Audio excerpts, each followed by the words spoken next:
Hello students, welcome to your physical education class. इस class में हम 12th क्लास का जो सबसे पहला चैप्टर है प्लानिंग इन स्पोर्ट्स, खेलों में योजना, उसके बारे में पढ़ेंगे। सबसे पहले हम देख लें कि इस चैप्टर में कौन कौन से टॉपिक्स हैं। तो सबसे पहला टॉपिक है meaning and objectives of planning. खेलों में योजना का अर्थ और उसके उद्देश्य पढ़ेंगे कि जो विभिन्न कमेटियां हैं, जो समितियां हैं हमारी, उनके क्या क्या काम हैं खेलों से, टूर्नामेंट से पहले, टूर्नामेंट के दौरान और टूर्नामेंट के बाद में।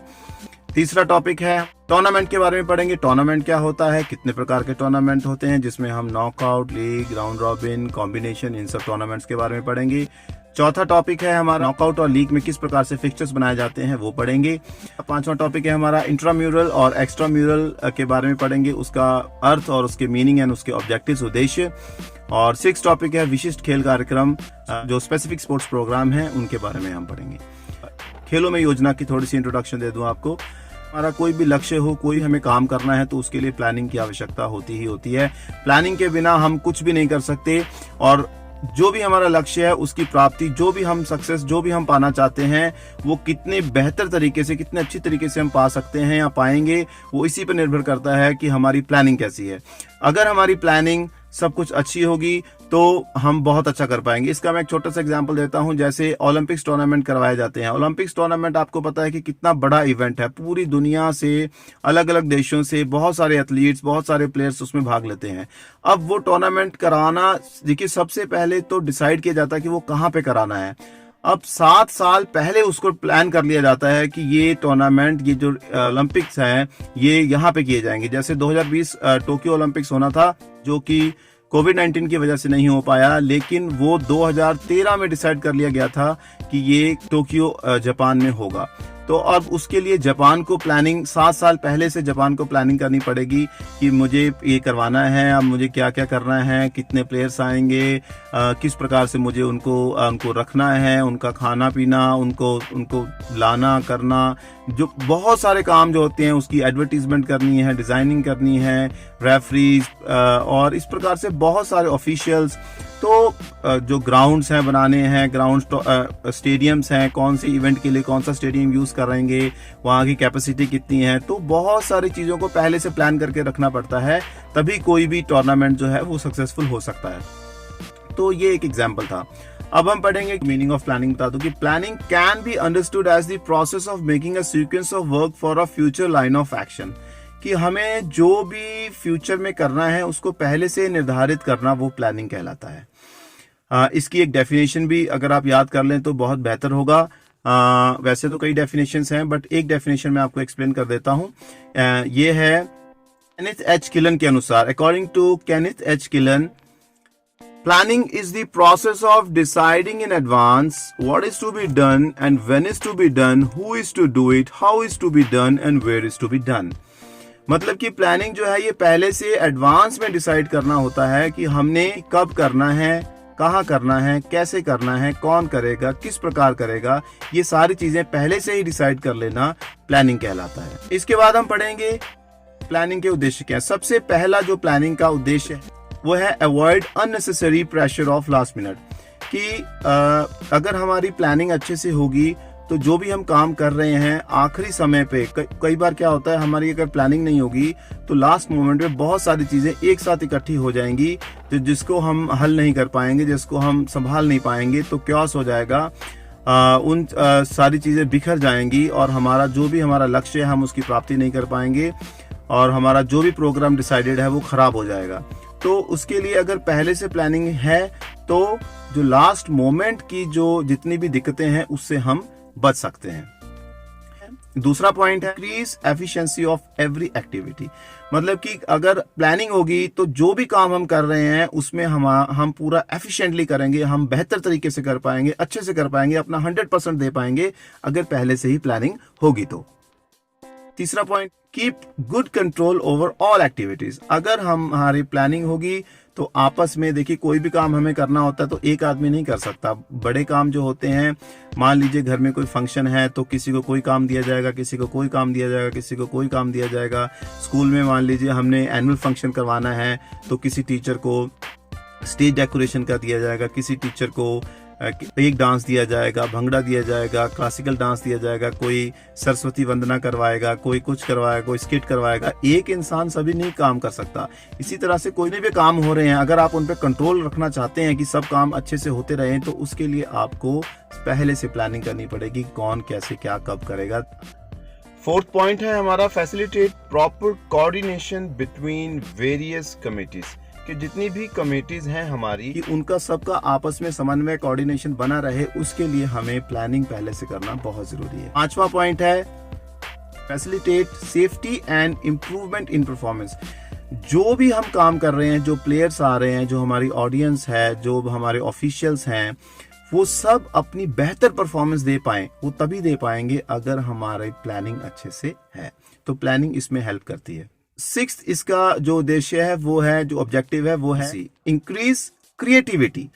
देखिए, अगर काम प्लान नहीं है तो हम कोई नया काम कर ही नहीं सकते, हम उसमें कोई नई तब्दीली ला ही नहीं सकते। अगर सब कुछ वेल प्लान्ड है, सब कुछ प्लानिंग से चल रहा है काम, तो हम फिर उसमें कुछ एक्सपेरिमेंट्स भी करने की सोच सकते हैं, हम कुछ एक्सपेरिमेंट भी कर सकते हैं, जिससे कि कुछ नई तब्दीली आएगी। और ऐसा कुछ नयापन अगर हम लाना चाहते हैं तो सब कुछ पहले से प्लान होना चाहिए। सातवां पॉइंट है reduce the chances of mistakes. जो गलतियां करने की संभावना है वो कम हो जाएगी। कि अगर प्लानिंग से हम चल रहे हैं तो हमारी गलतियां जो हैं वो नेचुरल सी बात है, अगर सब कुछ प्लान्ड है तो गलतियां होने की संभावनाएं जो है वो कम हो जाएंगी। अगर प्लानिंग ही नहीं है कोई, तो गलती पे गलती होती रहेगी। इसलिए प्लानिंग करना पहले से बहुत जरूरी है, बहुत आवश्यक है। हाँ जी, नेक्स्ट टॉपिक जो है इस वीडियो में जो हमने कवर करना है वो दूसरा टॉपिक है various committees and the responsibilities pre, during and post. की टूर्नामेंट से पहले, दौरान और बाद में क्या क्या जिम्मेदारियां होती हैं। जो कमेटीज हैं, जितनी भी कमेटीज बनाई जाती हैं, पहले तो हम पढ़ेंगे कौन कौन सी कमेटी होती है और उनकी क्या क्या जिम्मेदारियां होती है टूर्नामेंट से पहले, टूर्नामेंट के दौरान और टूर्नामेंट के बाद में। ये अब हम कवर करेंगे।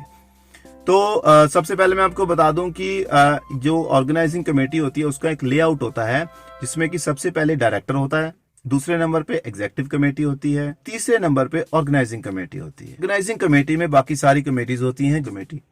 तो इस तरह से बहुत सारी कमेटीज होती हैं, इनके अपने अपने अलग अलग काम होते हैं। और क्या क्या काम होते हैं टूर्नामेंट से पहले, दौरान और बाद में, अब हम ये सब पढ़ेंगे। ऑर्गेनाइजिंग कमेटी पे सबसे पहले नंबर पे है टूर्नामेंट डायरेक्टर, चेयरमैन, तो प्रेसिडेंट भी कह सकते हैं। ये जो होता है ये होल सोल इंचार्ज होता है। ओवरऑल पूरे टूर्नामेंट का जो इंचार्ज होगा वो डायरेक्टर होगा, या टूर्नामेंट डायरेक्टर भी हम कहते हैं। स्कूल में हमें एक क्रिकेट टूर्नामेंट कराना है 11वीं और 12वीं की क्लासेस में। 11वीं के जितने सेक्शंस हैं ABCDE और 12वीं के जितने सेक्शन है ABCDE, हमें उनका एक टूर्नामेंट कराना है। तो जो उस हमारे स्कूल में या कॉलेज में, जहां पे भी हमने, यूनिवर्सिटी में जहां पे भी हमने करवाना है, तो उसमें जो पूरे टूर्नामेंट का ओवरऑल इंचार्ज होगा वो डायरेक्टर होगा, वो प्रिंसिपल होगा, वो वहां का प्रिंसिपल होगा जो कि उस पूरे टूर्नामेंट का इंचार्ज होगा, जिसको हम डायरेक्टर कहते हैं।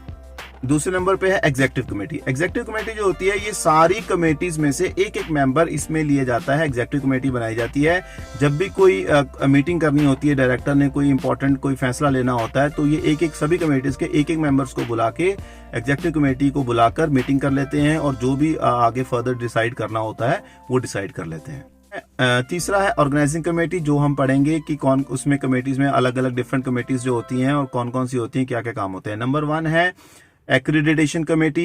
एक्रीडिटेशन कमेटी जो होती है, इनका काम होता है कि जो भी टीम्स आ रही हैं, ऑफिशियल्स आ रहे हैं, उनसे जो उनके जो डॉक्यूमेंट्स हैं उनको रजिस्टर करना, उनकी रजिस्ट्रेशन करनी, और जो उनके आई कार्ड्स या पासेस जो भी हम बना रहे हैं उनको वो देना।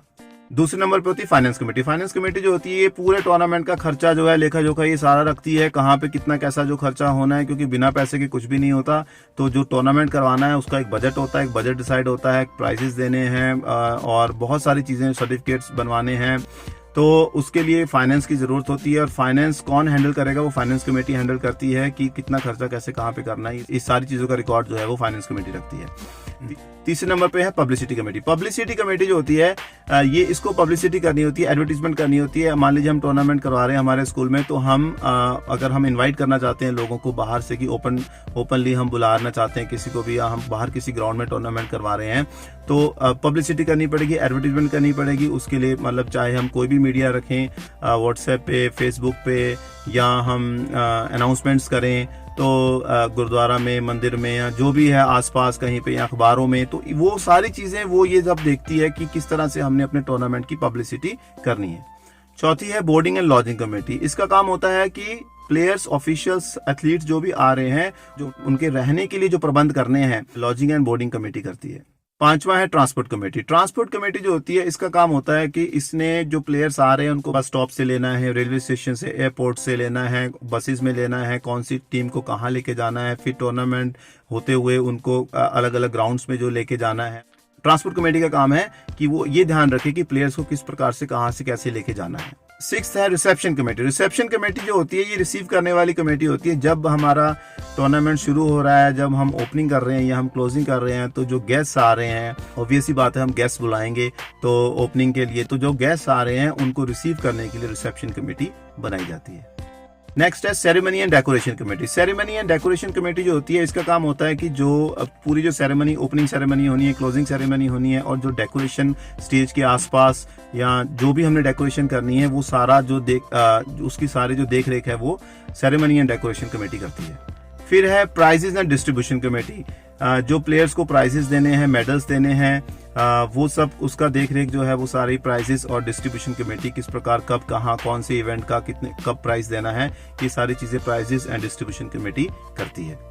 फिर है ग्राउंड एंड इक्विपमेंट कमेटी। इस कमेटी का काम होता है कि सारे ग्राउंड्स की मेंटेनेंस देखना, सभी ग्राउंड्स की मार्किंग करना, और जो इक्विपमेंट्स चाहिए होते हैं, मान लीजिए एथलेटिक मीट हम करा रहे हैं तो हमें शॉट पुट, जैवलिन, डिस्कस और हाई जंप के लिए, लॉन्ग जंप के लिए जितनी भी चीजों की आवश्यकता है, स्टॉप वॉच की, ऑफिशियल्स को जो जो प्रोवाइड करना है, या प्लेयर्स के लिए जो हमें चाहिए, वो सारी चीजें जो है ग्राउंड एंड इक्विपमेंट कमेटी ये सब देखती है। फिर है रिफ्रेशमेंट कमेटी। रिफ्रेशमेंट कमेटी जो होती है, इसका काम है कि टूर्नामेंट के दौरान ऑफिशियल्स को या प्लेयर्स को भी जो भी रिफ्रेशमेंट देनी है, या कमेटी मेंबर्स को भी जो रिफ्रेशमेंट देनी है, वो सारा काम रिफ्रेशमेंट कमेटी करती है, खाने पीने का काम। फिर है first aid committee. First aid committee का काम होता है प्राथमिक चिकित्सा देना। मैच के दौरान किसी प्लेयर को, किसी ऑफिशियल को अगर चोट लग जाती है तो ऑन द स्पॉट जो भी उसको प्राथमिक चिकित्सा दे सकते हैं, या उसको एम्बुलेंस प्रोवाइड कराना, उसको हॉस्पिटल लेके जाना, ये सारा काम फर्स्ट एड कमेटी करती है। फिर अनाउंसमेंट कमेटी होती है। अनाउंसमेंट कमेटी का काम होता है अनाउंसमेंट्स करनी। अब ये इवेंट है, मान लीजिए जैसे एथलेटिक मीट है, तो 100 मीटर में पार्टिसिपेट करने वाले जो एथलीट्स हैं वो स्टार्टिंग पॉइंट पर पहुंचे, या 400 मीटर वाले यहाँ पे पहुंचे, स्टार्टिंग पॉइंट पर पहुंचे, ये प्लेयर्स यहाँ पहुंचे, जैवलिन वाले जैवलिन थ्रो के पास पहुंचे, डिस्कस वाले ये अनाउंसमेंट की जाती है। तो अनाउंसमेंट कमेटी का ये काम है सारी अनाउंसमेंट्स करनी।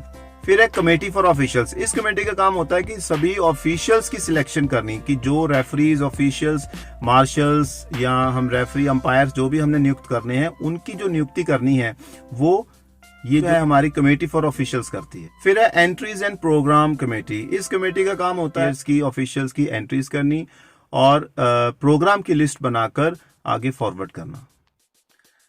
अब हम पढ़ेंगे कि टूर्नामेंट से पहले ये सभी कमेटीज की क्या क्या रिस्पॉन्सिबिलिटीज होती है, क्या क्या काम होते हैं। तो सबसे पहले है कि इन कमेटीज ने क्या क्या करना होता है टूर्नामेंट से पहले। टूर्नामेंट से पहले सबको डिसाइड करना है कि टूर्नामेंट कब करवाना है, डेट फिक्स करनी है, टाइम फिक्स करना है, कितने दिन का करवाना है। फिर सभी इक्विपमेंट्स जो हैं वो अरेंज करना और ग्राउंड्स तैयार करना, पहले किया जाता है ये सब। फिर बजट तैयार करना, कितना खर्चा होगा और बजट कहाँ से आएगा, किस प्रकार से आएगा। फिर सभी कमेटीज बनाना, सभी कमेटीज को बनाना, उनकी फॉर्मेशन करना, उसमें मेंबर्स डालना, उनको उनके काम बताना, और फिर टीम्स को उनके टूर्नामेंट के बारे में इंफॉर्मेशन भेजना, इन्विटेशन भेजना।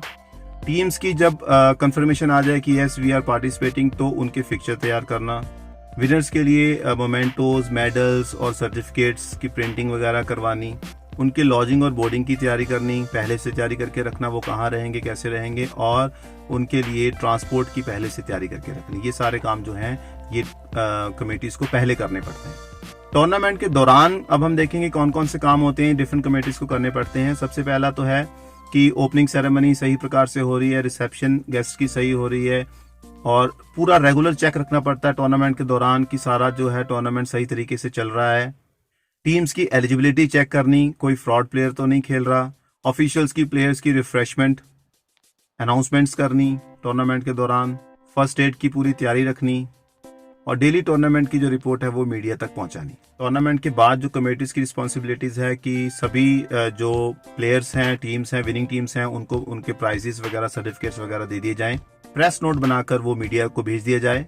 सारे रिकॉर्ड इकट्ठे करके उनकी एक फाइनल रिपोर्ट बना के अथॉरिटीज को, जो फाइनल अथॉरिटीज है, उनको सौंप दी जाए।